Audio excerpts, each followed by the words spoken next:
Hello guys, welcome back. In this video we'll take a closer look at the variables in Python. Here we're declaring a variable called a and we're assigning a value of 21. The variable b is assigned a string value of mo.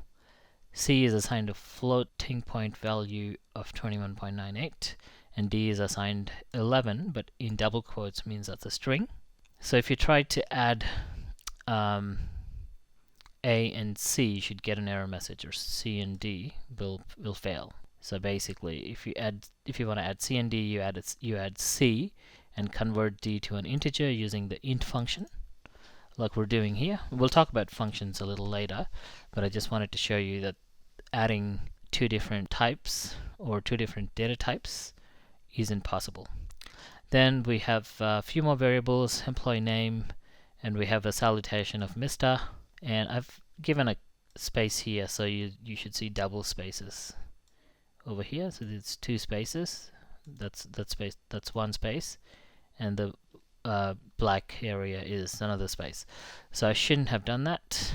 And then we're giving an employee number and a salary, which is going to be taken as input. So when I run this command, it will ask me to enter a value for salary just up here. And finally, we're printing employee salary, employee number, and employee name, which is basically salary, employee number, and name. In the next statement, we're saying employee name bears employee number, which is converted again to a string. We're converting a number to a string, so we're using the str function, and then we're saying earns $, and then the value of the salary. So it says mo, there's no Mr, there's no salutation because we're not using the emp sal variable.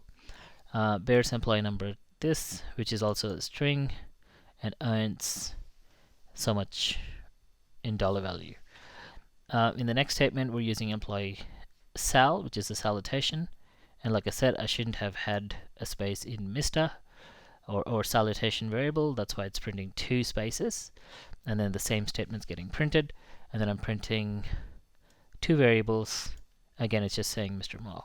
So let me run that. So if I run it, it should ask me for a figure for salary. I say 900, and there it is. It's printing 900. In this video, that's all. Please comment if you have any questions, and like and subscribe if you need more videos. Thank you. Bye.